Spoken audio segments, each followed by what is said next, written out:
This GoFundMe campaign is about creating and giving away truly original art. Hello, my name is Greg Federive, and I'm an artist. My story began a decade ago as a drama filled with suffering, which eventually became a story of irony and regeneration, but which now, optimistically, will become a tale of hope and success. But such as life is, all is an illusion, like this voice. It's not mine, it's the voice talent's, because I don't want the rest of this saga to be about me. I want the rest of the story to be an epic about art and those who helped create it. To accomplish this, there's 5 things I'd like you to know.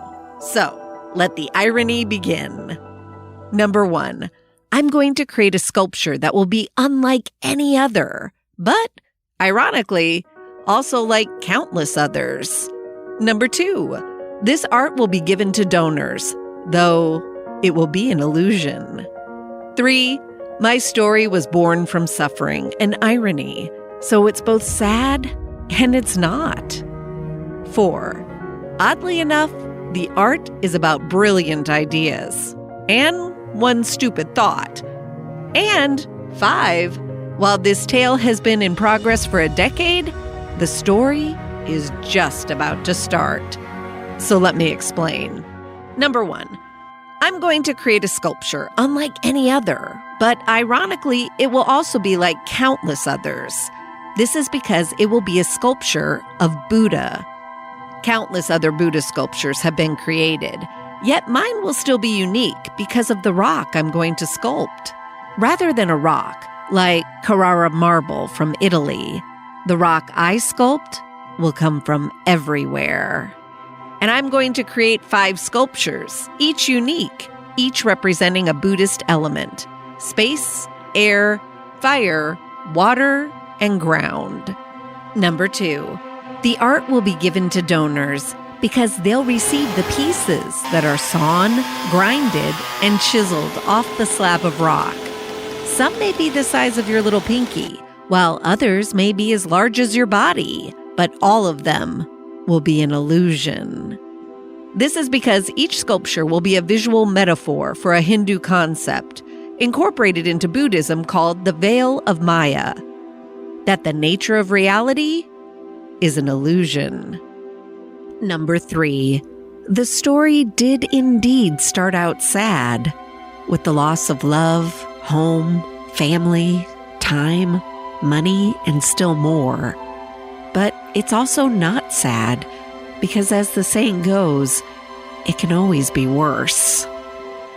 Ironically, while this story began with suffering inspired this art, or more accurately, how to stop suffering.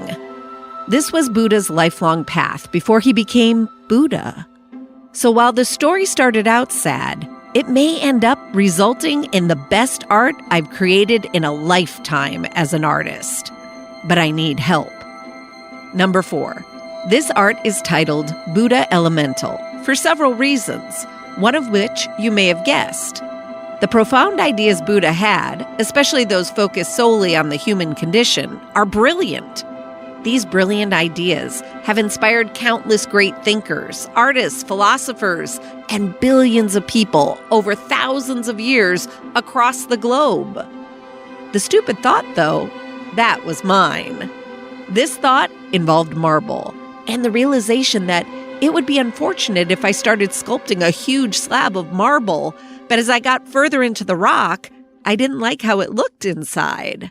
The only way I could avoid this with any rock is if I could create my own rock. It was a stupid idea, until it wasn't. Number 5, so I spent a decade figuring this out, while I let concept dictate direction for the art. Years later, and after many failures, there were enough successes to realize I could indeed make my own rock. Even better, it would be perfect, because I would know how it looked inside and out. Still better yet, it would be perfect for the concept, and concept dictates direction.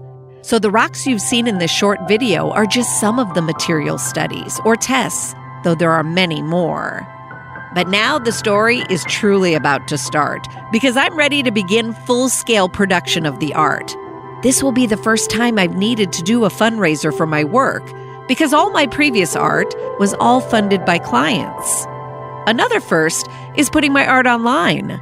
This wasn't necessary prior to this art because I was swamped with work almost my entire career until my life was devastated. This past decade, though filled with suffering, eventually became a time of regeneration. And now I'm rebuilding, which will start with the first Buddhist element, space. Thus, the first sculpture will be Space Buddha. Since the color blue represents space, the sculpture will be primarily blue in hue. Since my first experience occurred while being a young Marine living on Okinawa, Japan, the Buddha will be a Japanese-style Buddha. Space Buddha will be more than just a sculpture. The sculpture will sit on a lotus-shaped throne, supported by a lotus stem and anchored by a massive foundation surrounded by thousands of hand-sized rocks. All these rocks, some weighing tons, will look, feel, weigh, and be like rock. But they'll also be an illusion, because they will in fact be paper, just like every image in this video is paper. The rocks will be created with only two natural elements, plant fiber and earth pigments. No glues, binders, toxic products, or artificial paper-making chemical will be used. Additionally, large, heavy pieces will be connected without any nails, screws, or fasteners of any type. The entire sculpture installation will be just paper, but very much like rock. Learn more at Buddha Elemental. Find out how you can receive free water lily photos for your social media projects. Become a subscriber to possibly receive one of the many material studies. Thank you for your time. Please like, share, and subscribe. And if you have the means, please consider donating to Buddha Elemental.